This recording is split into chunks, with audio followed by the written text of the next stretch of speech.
Okay, now we're going to do some Hardy Weinberg practice problems. I've got the Hardy Weinberg information at the top, the equation, plus the P plus Q equals 1 information.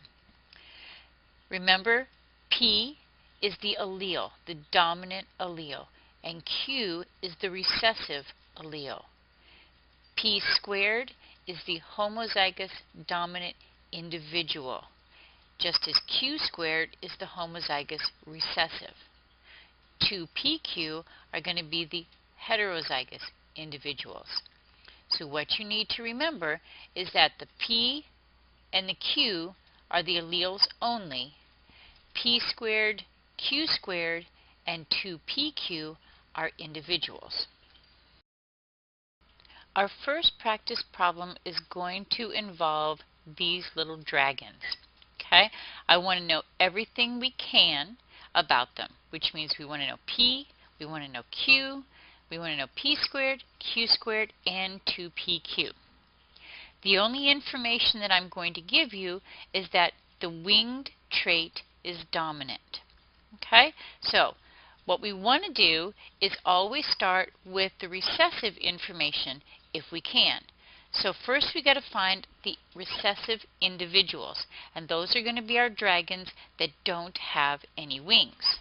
So we've got 1, 2, 3, 4, 5, 6, 7. So 7 out of 21 are homozygous recessive. I'm going to switch over to a blank sheet of paper so we have plenty of room to write. So the first thing we're going to do is we're going to start with the information we have. 7 out of 21, or 0.33, 33% of our population is Q squared, or homozygous recessive.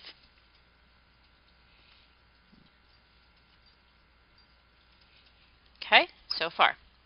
Now we need to turn this into Q. So the square root of 0.33 is 0.577, or 0.58.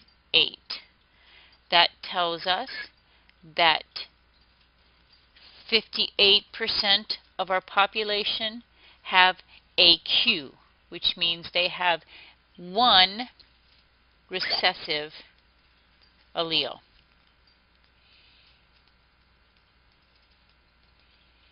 Okay? Remember, P plus Q equals 1. So we're going to do 1 minus 0.58, which will give us 0.42. That means that 0.42, or 42% of our population, have one dominant allele. Okay, so now we know how many have a single recessive, a Q, how many have a single dominant, a P. We know how many have two recessives, so are actually homozygous recessive individuals. Now we want to find out how many are going to be homozygous dominant. So for these, we're going to do 0.42, and we're going to square it. And that is going to give us 0.176, or 18, which means that 18% of our population is P squared, or homozygous dominant. The last thing we want to find out is how many heterozygous individuals we have. So that's going to be 2 times P, which was 0.42, times Q, which is 0.58, or together we'll get 0.487, or 0.49, which means 49% of our population are heterozygous. This process works for all of the different types of problems that we'll see. Practice problem number 2. Cystic fibrosis is a recessive condition that affects about 1 in 2,500 babies in the Caucasian population of the United States. We're going to calculate the frequency of the recessive allele, which is Q, the dominant allele, which is P, and the heterozygous individuals, which are PQ. They're carriers because they carry that single gene that's recessive and causes this disease. Okay?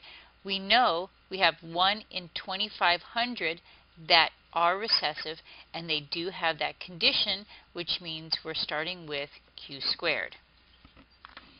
So first we have to find out what that number is. So 1 divided by 2,500 is 0.004, or about 0.04% of our population. They don't really ask that, but it's something to kind of give you an idea of what we're talking about. Okay? They did ask for Q, so we're going to do the square root of that 0.004, and that's going to give us 0.02. So 0.02 is the Q, which is that recessive allele. If we multiply that out, that means about 2% of the population carry this recessive allele. They also asked for P. So 1 minus 0.02 is going to give us that P, which is 0.98, or 98% of our population have the dominant allele. The last thing we were asked was PQ, or the number of heterozygous or carrier individuals. So we're going to do 2 times P times Q. That gives us 0.0392, which is the equivalent of about 3.9% of our population are heterozygous or carry this recessive gene. Our last practice problem is going to use data collected on the scarlet tiger moth. If you look at the problem, it talks about a single locus, 2 allele system with incomplete dominance. What they're saying is that the gene that we're looking at is found in a single location. It's part of the standard dominant recessive system, and it shows the incomplete dominance we discussed in class. And although this is interesting, it's irrelevant to what we're trying to do.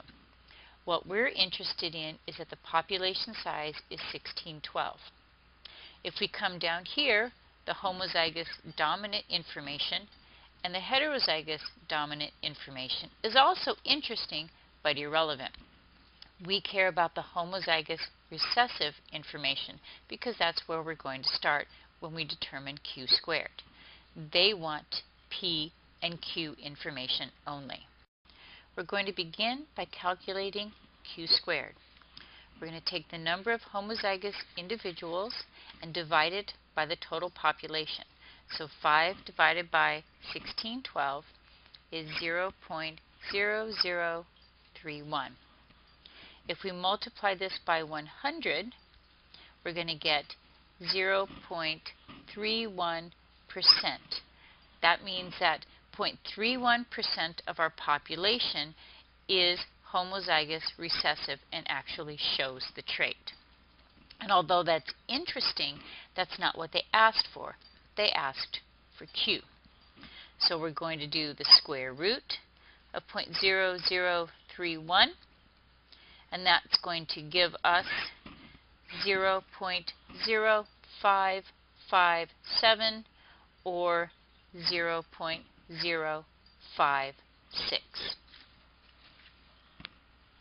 If we multiply 0.056 by 100, that means that 5.6% of our population carry the recessive allele. So that's the first part of the question. You can use either this number or this number and be equally accurate. The second thing they asked for was p. So we're going to do 1 minus 0.056. That's going to give us 0.944. If you multiply that by 100, that means 94.4% of our population are going to carry the dominant allele. And again, you can either use this number or this number and be equally accurate. I hope that these three problems helped you with your Hardy Weinberg calculations.